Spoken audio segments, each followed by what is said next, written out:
Bienvenidos a mi canal. Soy Ángel y hoy vamos a resolver juntos un examen de las pruebas de acceso a la universidad para mayores de 25 y 45 años de Cataluña. La asignatura en concreto es Física y es el examen de reserva de la convocatoria de 2022. Comenzamos con la cuestión número 1. Indique en la siguiente tabla cuáles de las magnitudes del planeta Tierra son vectoriales y cuáles son escalares.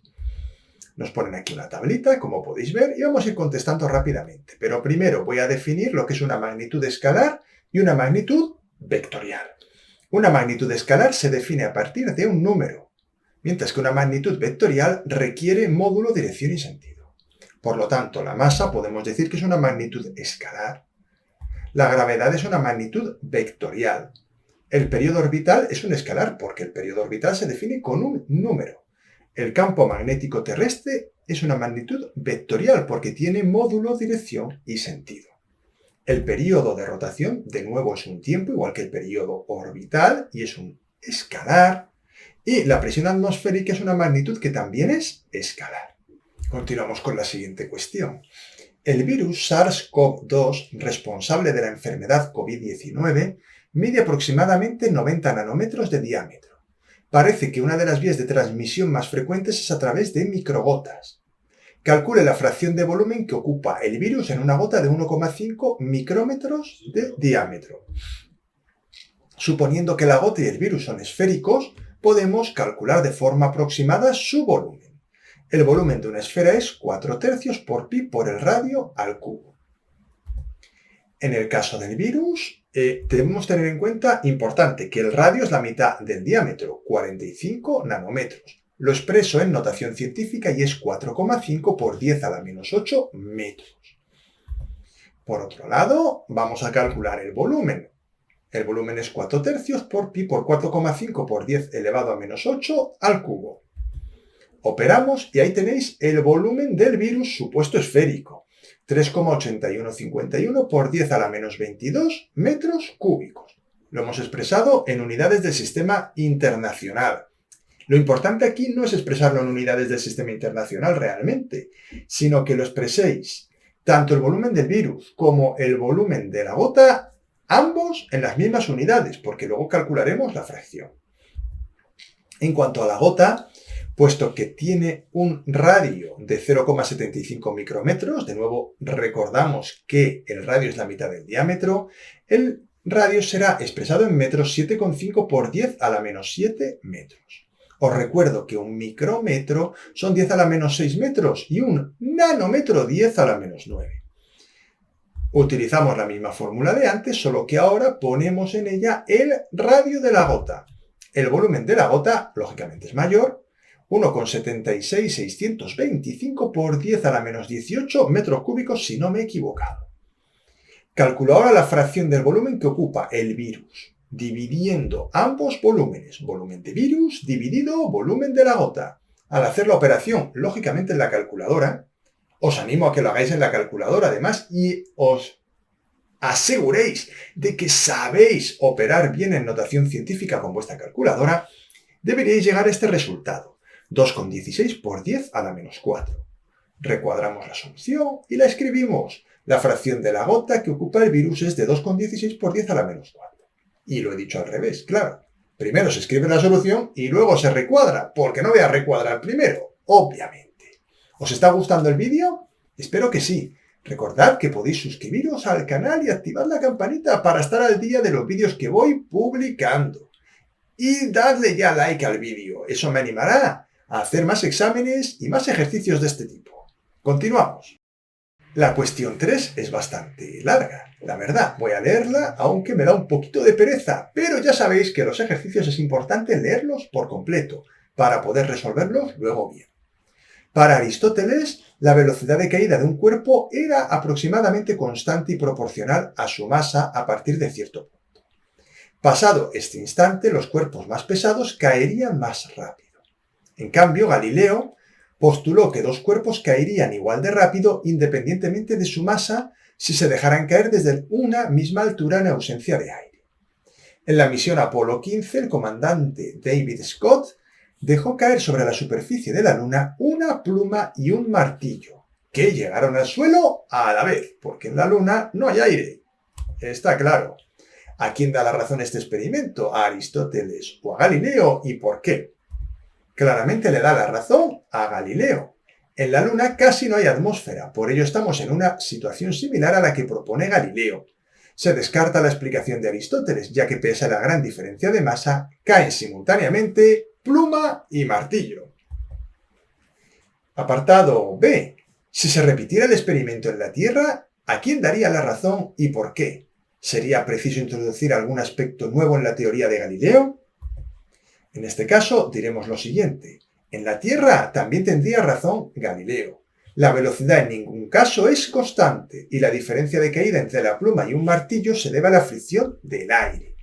Considerando oportunamente la fricción, la caída se puede analizar exactamente con la ayuda de la segunda ley de Newton. Si bien es cierto que la teoría de Aristóteles describe cualitativamente lo que sucede, no es capaz de predecir un comportamiento general de los cuerpos, y no es lo suficientemente general como para explicar el comportamiento de estos. La propuesta de Galileo lleva implícita la equivalencia de la masa gravitatoria e inercial. Bien, como veis, incluso en la Tierra, la propuesta de Galileo es mejor, aunque Tito Newton yo creo que la mejora. Pero bueno, aquí no nos hablan de Newton, con lo cual, en efecto, la propuesta de Galileo es la correcta, porque él habla de en ausencia de aire.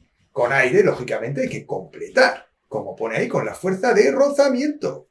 La cuestión dice lo siguiente. Para determinar la masa de una piedra radiactiva que no se puede manipular, un robot ha unido un cable a esta para arrastrarla. En el extremo de este cable se aplica una fuerza de 150 newton con un ángulo de 30 grados respecto al suelo. Si la fuerza vertical total es de 25 newton, ¿cuál es la masa de la piedra? Se hace un esquema con las fuerzas que actúan en el sistema. Por supuesto, en primer lugar está el peso y por otro lado tenemos la fuerza que hace la cuerda o la tensión, que se puede descomponer en F sub x y F sub y. Se calcula el valor de las componentes x e y de la fuerza, utilizando lógicamente la trigonometría. La componente x es la fuerza por el coseno de 30 grados, es decir, 150 por 0,866. El resultado es de 129,9 newton. Calculamos la componente y de la fuerza, que es el módulo de la fuerza por el seno de 30 grados. En este caso nos queda un número entero, 75 newton. La fuerza total vertical es la diferencia entre el peso y la componente y de la fuerza de la cuerda, ya que el objeto es arrastrado. De manera que la fuerza neta es peso menos F sub i, despejo el peso y una vez conocido el peso ya podré calcular su masa. La masa me refiero de la piedra radiactiva. El peso es F sub i más la fuerza neta y nos queda 75 más 25 igual a 100 newton. Lo cual, sustituyendo el peso por masa por gravedad, igualado a 100, me va a dar el valor de la masa, que será exactamente igual a 100 entre 10. El resultado es que la piedra radiactiva tiene una masa de 10 kilogramos. Y con eso ya damos por terminado el ejercicio, escribiendo el resultado y recuadrándolo, por supuesto, como siempre. La cuestión dice lo siguiente. Considere una perturbación armónica. Se realiza un conjunto de mediciones sobre esta onda y se obtiene que el mismo estado de esta perturbación tarda en repetirse 0,1 segundo, que la perturbación se propaga a una velocidad de 5 metros por segundo y finalmente que esta perturbación abarca 40 metros de extremo a extremo. Escriba la onda armónica que modeliza este comportamiento en unidades del sistema internacional. La ecuación de una onda es esa que tenéis en pantalla, y igual a A por el seno de omega por t menos k por x. También podéis poner coseno de omega t menos k por x, pero en principio yo voy a utilizar la función de la onda con el seno. Se toman los datos del enunciado. El periodo podemos deducir que es 0,1 segundo, puesto que dice que el mismo estado de esta perturbación tarda en repetirse 0,1 segundo. Por otro lado, la velocidad de propagación es 5 metros por segundo y la amplitud es 20 metros, que es la mitad de la distancia entre los dos extremos de vibración. Importante saber esto. Podemos calcular la frecuencia angular a partir del periodo, puesto que la frecuencia angular es 2pi partido el periodo. En este caso, 2pi dividido 0,1 nos da un resultado de 20pi radianes por segundo. La longitud de onda se puede calcular a partir de la velocidad de propagación y del periodo, puesto que la velocidad de propagación es la longitud de onda partido el periodo. Básicamente espacio partido tiempo, si lo pensáis. Despejo la longitud de onda y me da un resultado de 0,5 metros, ya que al multiplicar la velocidad por el periodo, es decir, 5 por 0,1, me sale 0,5 metros. Calculo el número de onda, que es igual a 2pi partido la longitud de onda. En este caso, 2pi entre 0,5 me sale 4pi radianes partido metro. Esta unidad también podéis expresarla como metros a la menos 1 sin poner el radian. Pero a mí me gusta poner últimamente el radian, me parece más correcto. Y la ecuación de la onda ya la rematamos, sustituimos los datos y ahí la tenéis. Y igual a 20 por seno de 20 pi t menos 4 pi x. Y ya está expresada en unidades del sistema internacional. La cuestión dice lo siguiente. Una carga de 10 coulombios atraviesa un campo magnético de 1 Tesla a una velocidad de 10 metros por segundo.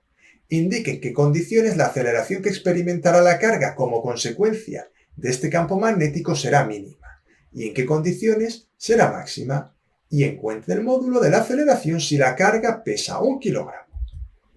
Según la ley de Lorentz, una carga en movimiento que entra en una zona en la cual hay un campo magnético sufre una fuerza perpendicular a la velocidad y al campo magnético. Ahí os pongo las fórmulas tanto de la fuerza en forma vectorial, que es igual a la carga por el producto vectorial de la velocidad y el campo magnético, como el módulo, que será igual al módulo de la carga, es decir, al valor absoluto de la carga, por la velocidad por el campo magnético, por el seno del ángulo que forman la velocidad y el campo magnético. La fuerza y la aceleración serán mínimas si la velocidad y el campo magnético son paralelos. En ese caso, la fuerza y la aceleración serán nulas. Ahí tenemos que la fuerza será 0, porque el seno es el de 0 grados, y el seno de 0 es 0, ¿vale? La fuerza y la aceleración serán máximas si la velocidad y el campo magnético son perpendiculares. El módulo de dicha fuerza será valor absoluto de la carga por velocidad por campo magnético por el seno de 90 grados, es decir, valor absoluto de la carga por velocidad por campo magnético. La aceleración se obtiene aplicando el segundo principio de la dinámica de Newton. Fuerza igual a masa por aceleración. Y como la única fuerza que hay en principio es la magnética, pues nada, valor absoluto de la carga por la velocidad por el campo magnético. Despejamos la aceleración y sustituyendo los datos nos sale una aceleración de 100 metros por segundo cuadrado, ya que la carga es de 10 coulombios, la velocidad es de 10 metros segundo, campo magnético 1 Tesla y la masa 1 kilogramo. Y con esto hemos terminado este interesante apartado de la cuestión, porque realmente hemos acabado la cuestión. No, aquí no hay apartado. La máxima aceleración es 100 metros por segundo cuadrado. Perfecto, ya hemos terminado las cuestiones. Y ahora vamos con los problemas. Y ya os adelanto que al igual que pasó en el examen titular, hay un tocho problema. Nos toca ahora. Ahí vamos, tocho problema, es decir, largo, largo, largo. La verdad es que yo no elegiría este problema el día del examen, elegiría el otro. Pero como tengo que resolverlo todo, vamos a por ello. Y con fines pedagógicos os recomiendo que lo hagáis conmigo. Lápiz y papel y a la carga. Una bola que se puede suponer puntual es lanzada por un niño desde una altura h0 de medio metro. La bola toma una velocidad horizontal v constante de 50 metros por segundo y rebota en un plano, tal y como muestra el dibujo. Y nos dicen que el dato de la gravedad es 10 metros por segundo cuadrado. Apartado A. Determina qué distancia horizontal del lanzamiento x0 y al cabo de cuánto tiempo toca el suelo la bola. Calcule h1 asumiendo que el rebote es perfectamente elástico sin pérdida de energía. Estamos ante un caso de tiro horizontal. Debemos descomponer el movimiento en el eje X, movimiento rectilíneo uniforme, y en el eje Y, movimiento rectilíneo uniformemente acelerado, caída libre. La ecuación del eje X de la posición será x igual a x sub 0 más la velocidad sub x por el tiempo. La del eje Y será h igual a h sub 0 más v sub i por tiempo más 1 medio por g por t cuadrado. V sub i, mucho cuidado, es la velocidad V sub i sub 0, la velocidad inicial. Se calcula en primer lugar el tiempo que tarda en llegar al suelo la bola. Después se calculará la distancia que habrá recorrido en horizontal en ese tiempo. Recordamos que cuando la bola llega al suelo, h es igual a 0. Y que la velocidad inicial en el eje y también es 0. De manera que la ecuación nos quedaría 0 igual a 0,5 más 0 por t más 1/2 por menos 10 por t cuadrado. Despejamos el tiempo y nos queda un resultado de 0,316 segundos al resolver la ecuación de segundo grado. En pantalla la tenéis resuelta paso a paso. Así que, si tenéis que parar el vídeo, no dudéis en hacerlo y haced por vosotros mismos los cálculos. No os fiéis de lo que yo hago. Aprender a hacerlo por vosotros mismos. Ya no es que no os fiéis. Es que si os fiáis de lo que yo hago y no lo trabajáis, el día del examen no os va a salir. Calculo ahora el valor de x0 que pone en el dibujito, es decir, el de x, que es la distancia que ha recorrido en horizontal.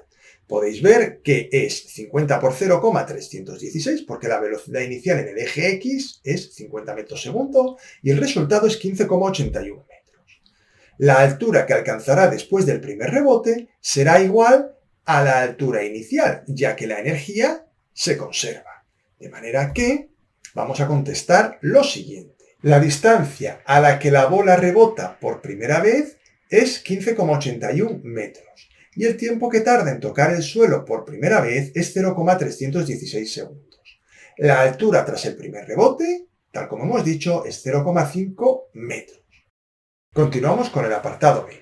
Considere ahora un rebote con un coeficiente de restitución epsilon igual a 1/2, que afecta exclusivamente a la componente vertical de la velocidad, tal que u sub 1 es igual al coeficiente de restitución por u sub 0. Determine a qué altura h1 llega la bola después del primer rebote. Es decir, ahora sí estamos ya en las condiciones que tenemos en el dibujo de aquí arriba. Hay un coeficiente de restitución y la bola no va a ascender hasta la altura inicial. Se aplica el principio de conservación de la energía mecánica para averiguar la velocidad con la que el objeto llega al suelo por primera vez. En este caso, la energía mecánica arriba es igual a la energía mecánica abajo. Ahí tenéis energía potencial inicial más energía cinética inicial igual a energía potencial final más energía cinética final. Y lo que he hecho ya ha sido escribir las fórmulas de la energía potencial y la energía cinética, quedándome la expresión que tenéis en pantalla. En este caso, simplificamos la energía cinética cuando está en la altura máxima, porque es 0, y, lógicamente, cuando el objeto está en el suelo, pues también la altura es 0. Por eso simplificamos esos dos términos que he tachado. También puedo simplificar las masas y despejar la velocidad que me piden, que es u sub 0. Vale, u sub 0 es igual a raíz cuadrada de 2g h sub 0. De manera que, después del choque, tenemos que tener en cuenta ahora que la bola pierde la mitad de su velocidad. Es decir, esto provocará que ascienda a una velocidad menor. Bien, teóricamente, la velocidad con la que la bola llega al suelo en ese primer rebote es raíz cuadrada de 2g h0. Y eso lo hemos hecho suponiendo que en el eje y no tenía velocidad, ¿vale? Muy bien, por eso habíamos tachado la energía cinética. Se aplica el principio de conservación de la energía mecánica con la nueva velocidad u sub 1. U sub 1 tenemos que tener en cuenta que es igual a epsilon por u sub 0. Todavía no lo he escrito, pero ahora seguro que lo voy a poner. Bien, de nuevo aplicamos el principio de conservación de la energía mecánica, simplificamos la energía potencial inicial, que es 0, y la cinética final, que también es 0, porque está a la máxima altura. Despejamos y de nuevo vamos a tener en cuenta el cálculo de la altura a la que llega, que es igual a u sub 1 cuadrado partido 2g. Bien, la verdad es que me he hecho un poco de lío porque al hacer la diapositiva creo que no lo he dejado todo muy claro y estoy aquí que ya con los sub 0 y los sub 1 no me aclaro. Pero bien, yo creo que más o menos lo estamos pudiendo seguir y si no sois capaces de seguirlo, paráis el vídeo, vais hacia atrás y vamos poquito a poquito. Vale, ya tenemos el valor de h sub 1. Lo que hago ahora es sustituir u sub 1 al cuadrado por u sub 0 al cuadrado por epsilon al cuadrado, ya que nos han dicho que u sub 1 es igual a epsilon por u sub 0. Y ahora sí, ya podemos sustituir U sub 0 por lo que habíamos obtenido anteriormente, raíz de 2 por G por H sub 0. Como veis, un ejercicio tocho tal como había prometido. Seguimos operando poquito a poquito y llegamos al resultado. Epsilon al cuadrado por H0. ¿Y por qué me he tomado la molestia de llegar a este resultado? Pues porque lo voy a necesitar para el siguiente apartado. Si no, simplemente habría ido calculando los valores de U sub 0, U sub 1 y no me habría tomado la molestia de hacer todo con letras. Ya lo sé, esto está realmente complicado. Me está costando hasta a mí explicarlo porque hice el problema hace tiempo y ahora me estoy poniendo a comentarlo y ya ni me acordaba. Madre mía. Bueno, vamos a rematar. El coeficiente de restitución es 1 medio, la altura inicial 0,5 y ahora sí, sacamos que h sub 1, que es la altura que hay tras el primer rebote, es 0,125 metros. La altura que alcanza la bola tras el primer rebote es 0,125 metros. Y ya hemos resuelto este interesantísimo apartado B, que espero que no os haya vuelto locos, porque tampoco ha sido mi mejor explicación, lo reconozco. He tratado de detallarlo lo mejor que he podido, pero me ha costado. El apartado C nos pide ahora la distancia x1 a la que llega la bola después del primer rebote en los dos casos planteados. Rebote perfectamente elástico y rebote con coeficiente de restitución. Explicaré en primer lugar el caso en el cual el rebote es perfectamente elástico. En este caso, como la energía se conserva, la pelota recorrerá en cada rebote la misma distancia en horizontal. Por lo tanto, podemos deducir que x sub 1 es igual a 3x sub 0, ya que la pelota recorre una distancia x sub 0 hasta rebotar por primera vez y luego, por la simetría del rebote, recorre 2x sub 0 hasta llegar a x sub 1. De manera que x sub 1 es igual a 3x sub 0 igual a 3 por 15,81, resultado 47,43 metros.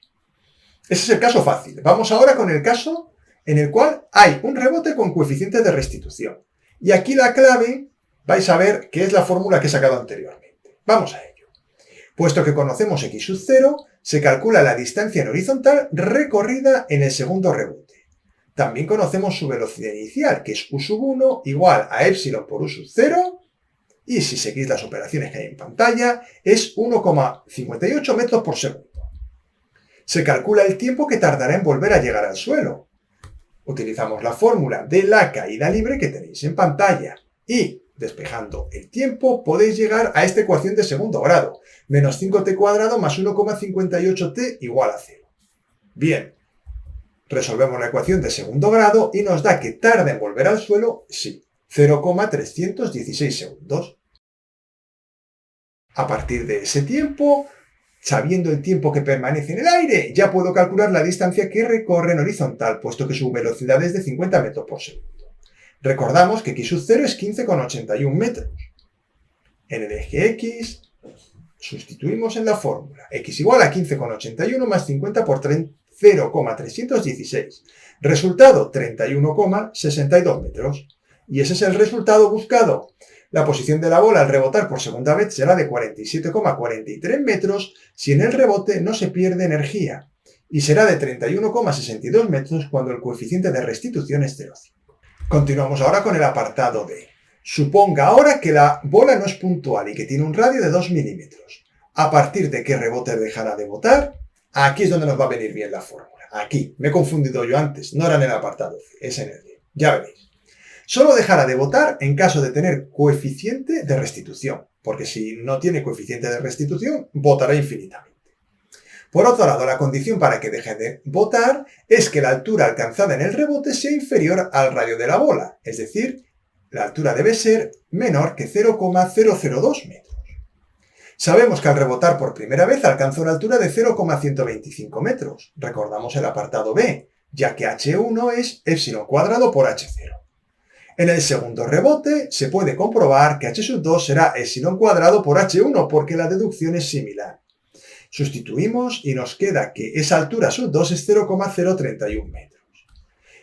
Ese valor de la altura sigue siendo mayor que el radio de la bola. Por otro lado, no hace falta volver a demostrar la fórmula ya que el procedimiento es idéntico al seguido en el apartado B, como he dicho. Se calculan de forma sucesiva las alturas hasta llegar el rebote que verifique la condición inicial que hemos dicho. En el tercer rebote ya vemos que seguimos todavía con un valor mayor, ya que 1 medio al cuadrado por 0,031 es 0,0078 metros, que sigue siendo superior a los 2 milímetros. Pero ya en el cuarto rebote no se cumple la condición. Ahora ya no va a rebotar, o sea, se cumple la condición de que no rebote, es menor que 0,002 metros. Por lo tanto, diremos que la pelota deja de botar en el cuarto rebote. Y veis que el ejercicio tiene su complicación, y cuando he dicho que es un tocho problema, no exagero. El problema 2, la verdad que tiene un enunciado larguísimo que no voy a leer. Os recomiendo que os imprimáis el examen y en su defecto paréis el vídeo y leáis el enunciado. Leedlo con detalle, anotad los datos, porque yo voy a pasar a su resolución en la siguiente diapositiva. Y no voy a leer un ejercicio tan largo porque también os vais a aburrir, ¿vale? Leedlo vosotros tranquilamente, parad el vídeo si lo consideráis necesario. Apartado A. Si el coche de slot tiene un cableado interno con una resistencia interna de 5 ohmios, dibuje el circuito eléctrico que modeliza el juguete entero. Considere solo el efecto resistivo del coche. Bueno, en este caso el circuito sería ese que tenéis en pantalla, tendría una fuente de alimentación, un mando con resistencia variable, una resistencia del cableado interno del coche y un amperímetro que mide la intensidad de corriente. Apartado B. Antes de iniciar la carrera, con el pulsador del mando sin apretar, calcule la lectura del amperímetro. Si el pulsador está sin apretar, la resistencia variable es máxima. En este caso, 400 ohmios. Como está en serie con la resistencia del cableado, esto siempre es así, la resistencia equivalente es la suma de ambas, es decir, 405 ohmios. Aplico la ley de Ohm para calcular la intensidad de corriente. V igual a I por R y al despejar la intensidad será igual al voltaje partido la resistencia. 15 entre 405 igual a 0,037 amperios, es decir, 37 miliamperios. Y ese es el resultado pedido, así que escribimos la solución y la recuadramos. Si el pulsador está sin apretar, el amperímetro medirá una corriente de 37 miliamperios. Es muy pequeña y eso provocará que el coche no se mueva. Apartado C. Cuando empieza la carrera, el jugador aprieta totalmente el pulsador del mando. Considere que el amperímetro mide 850 miliamperios. Determine la potencia eléctrica que el motor está convirtiendo en potencia mecánica para mover el coche. Recordamos los datos, la masa del coche son 125 gramos y G 10 metros por segundo cuadrado. Si el pulsador está totalmente apretado, la resistencia variable es nula. La resistencia será solo la del cableado. La potencia eléctrica que el motor del coche está convirtiendo en potencia mecánica es igual a la potencia aportada por la batería o fuente de alimentación menos la potencia disipada por la resistencia del cableado. Ponemos la fórmula. Potencia igual a intensidad por voltaje menos intensidad al cuadrado por la resistencia del cableado. Sustituimos los datos y me queda 0,85 por 15 menos 0,85 al cuadrado por 5. Resultado 9,14 vatios. Recuadramos la solución, por supuesto. La potencia eléctrica que el motor está convirtiendo en potencia mecánica es 9,14 vatios. Vamos con el apartado D. Suponga que el coche acelera y que después la velocidad se mantiene constante. Sí, a velocidad constante. El coche tarda 1,25 segundos en recorrer 5 metros. Evalúe cuál será el trabajo ejercido y obtenga el coeficiente de fricción. El trabajo se puede obtener a partir de la potencia y el tiempo. Trabajo igual a potencia por tiempo, 9,14 por 1,25 segundos, igual a 11,425 julios. Recuadramos el resultado y continuamos con el apartado D, porque todavía nos falta contestar preguntas, no sin antes leer el resultado. El trabajo realizado en 1,25 segundos es 11,425 julios. Suponemos ahora, para terminar el ejercicio, que toda la energía del motor se disipa con el rozamiento. Se relaciona el trabajo de rozamiento con el coeficiente de rozamiento. Suponemos que el móvil se desplaza en una superficie horizontal. El trabajo es igual a la fuerza de rozamiento por la distancia, es decir, el coeficiente de rozamiento de fricción por la normal y, por supuesto, multiplicado por la distancia. La normal es igual a la masa por la gravedad y, por lo tanto, puedo despejar el coeficiente de fricción. Sustituyo los datos y podéis ver que me sale 1,83. Recuadro la solución y comentamos un pequeño detalle. Es un error común el pensar que el coeficiente de rozamiento no puede superar a la unidad.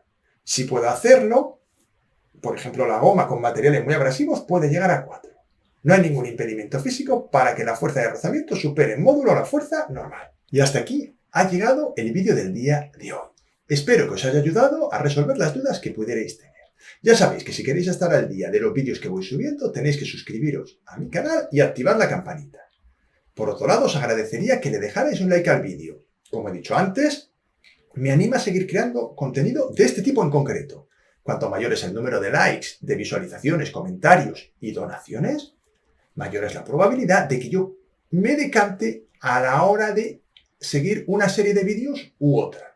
Porque, lógicamente, pues yo voy a ver cuál es el contenido, mejor dicho, que la audiencia prefiere. Eso no significa que vaya a dejar de hacer cierto tipo de vídeos, pero significa que voy a dar prioridad a los vídeos que tengan mayor repercusión, como es lógico y normal. Y espero que entendáis, ya que no tengo tiempo para hacer todos los vídeos del mundo. Entonces ya tengo que ir seleccionando. Y me despido. Muchísimas gracias por vuestra atención y nos vemos en el siguiente vídeo.